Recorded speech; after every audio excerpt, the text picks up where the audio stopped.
নমস্কার বন্ধুগণ, কেমন আছেন সবাই? আশা করি সবাই ভালোই আছেন। মন্ডল ব্লগস চ্যানেলে আপনাদের সবাইকে স্বাগত জানিয়ে এই গরমে আপনাদেরকে আম আর লঙ্কার একটা আচার দেখাবো। যারা টক খেতে খুব ভালোবাসেন তাদের এটা খুবই ভালো লাগবে এইভাবে আমার মতন বানিয়ে খেলে। এখন বাজারে কাঁচা আম খুব সস্তা, 30 টাকা কেজি, আর 10 টাকায় 250 গ্রাম কাঁচা লঙ্কা। তাই ভাবলাম আম আর কাঁচা লঙ্কা দিয়ে যদি একটা মজাদার আচার বানানো যায় তাহলে কেমন হয়, আর সেটা বন্ধুদের সঙ্গে শেয়ার করব। বন্ধুরাও এইভাবে বানিয়ে খেলে বন্ধুদেরও খুব ভালো লাগবে, আর যারা টক খেতে খুব ভালোবাসে তাদের তো খুবই ভালো লাগবে। শুনেছি গরমে নাকি টক খেলে গরমটা কম লাগে, আর সেই জন্যই দেখবেন আমাদের সাউথ ইন্ডিয়ানরা সব কিছুতেই টক খায়। ওরা তেঁতুল দিয়ে সম্বর বানায়, সব কিছুতেই ওরা চাটনিটাও টক টক খায়। এই কথাটা যদি সত্যি হয় তাহলে কমেন্টসে কমেন্ট করে জানাবেন। আর আপনারা কে কোথা থেকে দেখছেন সেটা যদি কমেন্টসে একটু জানান তাহলে আপনাকে ধন্যবাদ জানাতে আমার সুবিধে হবে। সেই জন্য আমরাও দেখবেন গ্রীষ্মকালে আমের টক ডাল খাই, আমের টক টক চাটনি, তারপরে কাঁচা আম দিয়ে টক টক চাট বানাই। সেই রকমই আজকে আপনাদেরকে একটি টক আচার দেখাবো। তার জন্য আমি এখানে নিয়েছি আম আর কাঁচা লঙ্কা। এখানে কাঁচা লঙ্কা যতটা নেবেন ঠিক তার ডবল আম নেবেন। তা আমি এখানে 150 গ্রাম কাঁচা লঙ্কা নিয়েছি, আর ডবল হয় আম 300 গ্রাম, কিন্তু আমি এখানে 400 গ্রাম নিয়েছি। কোনো অসুবিধে নেই, আপনি আমটা একটু বেশিও নিতে পারেন। এবারে আম আর এই কাঁচা লঙ্কাগুলো ভালো করে ধুয়ে নিয়েছি। ধুয়ে নিয়ে কাঁচা লঙ্কার বোটাগুলো ছাড়িয়ে নিচ্ছি, আর আমের ছালটা না ছুলে আঁঠির গা থেকে আমের শাঁসগুলো আমি বের করে নিয়েছি। আপনার যদি আঁঠি না থাকে তাহলে একেবারেই আপনি কেটে নিতে পারেন। লঙ্কার গায়ে অনেক জল লেগে আছে, সেই জন্য জলটা মুছে নিতে হবে। তাই কাপড়ে তুলে নিলাম, তুলে নিয়ে জলটা মুছে নেব। কারণ জল যদি একটুও থাকে আচারে, এই কাঁচা জল, তাহলে কিন্তু আচারটা নষ্ট হয়ে যাবে। সেই জন্য আপনারাও চেষ্টা করবেন কাঁচা জল যাতে আচারে না যায় সেটা একটু লক্ষ্য রাখবেন। এবার আমি আম আর কাঁচা লঙ্কাগুলোকে মিহি কুচি করে নেব। তার জন্য আমটা বড় বড় ফালি আছে, এগুলোকে প্রথমে ছোট ছোট করে এইভাবে ছুরি দিয়ে কেটে নিলাম। তারপর এটা গ্রাইন্ডারে আমি পালস মোডে এটা দিয়ে এগুলোকে মিহি কুচি করে নেব। আপনাদের যদি চপার থাকে তাহলে চপারে আপনারা এগুলো মিহি কুচি করে নিতে পারেন, আর যদি গ্রেটার থাকে তাহলে গ্রেটারে কুড়ে নিতে পারেন। তবে গ্রেটারে কুড়ালে সেটা একদম মনে হবে যেন পেস্ট হয়ে গেছে। আমি ঠিক ওই রকম চাইছি না, আমি জাস্ট মিহি কুচি করতে চাইছি। মানে কুচি কুচি করবেন, মিহি কুচি, যাতে না জল বেরোয় সেইটা একটু খেয়াল রাখবেন। দেখুন প্রথমে আমি গ্রাইন্ডারে আমগুলো নিয়ে নিলাম, নিয়ে এটাকে আমি গ্রাইন্ডারে পালস মোডে কিভাবে দেখুন এটা মিহি কুচি করে নিচ্ছি। আর যাদের চপার থাকবে তারা চপারে কুচি কুচি করে নিতে পারবেন।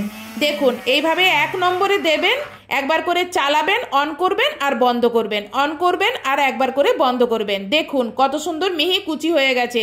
এই রকম কুচির কথা বলছি। আর গ্রেটারে করলে কিন্তু একদম ওর থেকে জল বেরিয়ে যাবে, আমি সেই জিনিসটা বলছি না। এইভাবে প্রথমে আমটা করে নিলাম, ঠিক সেমভাবে আমি কাঁচা লঙ্কাটাও কুচি করে নেব। প্রথমে আমটা তো করে নিয়েছি, এটাকে একটা বড় পাত্রে বা বাটিতে আমি ঢেলে নিলাম। এবার আমি কাঁচা লঙ্কাটা গ্রাইন্ডারে দিলাম, দিয়ে এটাকেও ওই ঠিক সেমভাবে পালস মোডে এটাকেও দেখুন মিহি কুচি করে নিলাম। দেখুন আমার কাঁচা লঙ্কা থেকেও কিন্তু কোনো জল বেরোয়নি। আমি কিন্তু পেস্ট বলছি না, পেস্ট করবেন না, এরকম মিহি কুচি করবেন, এই কথাটা কিন্তু বারে বারেই আমি বলছি। দুটোকে এক জায়গাতেই রেখে দিলাম। এবার একটা গুঁড়ো মশলা তৈরি করে নেব, বা রোস্টেড মশলা। একটি ফ্রাই প্যানে 3 চামচ মৌরি, 1 চামচ জিরা, 2 চামচ কালো সর্ষে আচারে ব্যবহার করে, যেহেতু ঝাঁঝ থাকে, না থাকলে আপনারা সাদা সর্ষেই ব্যবহার করবেন। আর 1/2 চামচের বেশি মেথি দিয়ে এগুলো গ্যাস জ্বালিয়ে এগুলোকে হালকা করে রোস্ট করে নেব, যেন গন্ধ না উঠে বা ভাজা যেন না হয়ে যায় খেয়াল রাখবেন। হালকা জাস্ট একটু গরম করব, যেহেতু এটা গুঁড়ো করব, না হলে এটা গুঁড়ো করা যাবে না। জাস্ট এটা গুঁড়ো করার জন্য যতটুকু গরম করতে হবে ঠিক ততটুকুই গরম করবেন। গ্যাসটা অবশ্যই সিমে রেখে এই কাজটা করবেন, এবং কাছে দাঁড়িয়ে থেকে টানা এটা নাড়তে থাকবেন। হ্যাঁ, যখন এটা হালকা ঠান্ডা হয়ে যাবে তখন এটাকে গ্রাইন্ডারে দিয়ে একবারে মিহি পেস্ট করে নেবেন। এই দেখুন আমি যেইভাবে মিহি পেস্ট করেছি ঠিক এই রকম পেস্ট করে নেবেন। এবার এই যে আম আর কাঁচা লঙ্কাটা বড় বাটিতে রেখেছি, সেখানে আমি 1 চামচ হলুদ দেব আর 4 চামচ নুন দেব। আপনারা আপনাদের পরিমাণ মতো নুনটা দেবেন এবং হলুদটাও দেখে দেবেন। আর এখানে আমি মশলা ছোট হাতার 2 হাতা দিলাম। আচারের পরিমাণ অনুযায়ী আপনারা মশলাটা কম বেশি করতে পারেন। পুনরায় গ্যাসে একটি ফ্রাই প্যান বসিয়ে বেশি করে সর্ষের তেল দিলাম, আর এই তেলে 1/2 চামচ মেথি, 1 চামচ মৌরি, 1/2 চামচ হিং আর 1 চামচের মতন কাশ্মীরি রেড চিলি পাউডার দিলাম রঙের জন্য, কেননা কাঁচা লঙ্কা দেওয়া আছে আচারে, আর ঝালের জন্য এখানে ঝাল লঙ্কা গুঁড়ো বা লাল লঙ্কা গুঁড়ো এখানে দেব না। দিয়ে তেলের সঙ্গে এইগুলো একটু গরম করে নেব, যতক্ষণ না তেলে ধোঁয়া ওঠে ততক্ষণ অবধি গরম করতে হবে। তারপর এগুলো হালকা গরম থাকতে থাকতে এই তেলটা এই আম আর কাঁচা লঙ্কার মধ্যে ঢেলে দেব। ঢেলে দিয়ে এগুলো ভালো করে আস্তে আস্তে করে সুন্দর করে এটা মেখে নেব। এবার এই মাখাটা আপনি শুধু মুখেও খেতে পারবেন, এটা দারুণ খেতে লাগছে এখনই। এবার একটা পরিষ্কার করা কাঁচের পাত্রে এটাকে ভরে নেব। এবার আচারটাকে অনেক দিনের জন্য সংরক্ষণ করে রাখতে হলে 3 দিন বা তারও বেশি সূর্যের তাপ লাগাতে হবে। তারপর দেখবেন এগুলো আস্তে আস্তে কীরকম আমগুলো কমে গেছে বা শিশির নিচের দিকে কীরকম নেমে গেছে। তখন আপনি এক্সট্রা সর্ষের তেল আবার গরম করে আর ঠান্ডা করে এই শিশির ওপরে ঢেলে দেন। আপনারা তেলটা এমনই ঢালবেন যেন ওপরে তেলটা ভাসে, অর্থাৎ তেলের নিচে যেন আমগুলো ডুবে থাকে, তাহলে আচারটা অনেক দিন অবধি ভালো থাকবে। যেন তেল কম না হয় সেটা খেয়াল রাখবেন।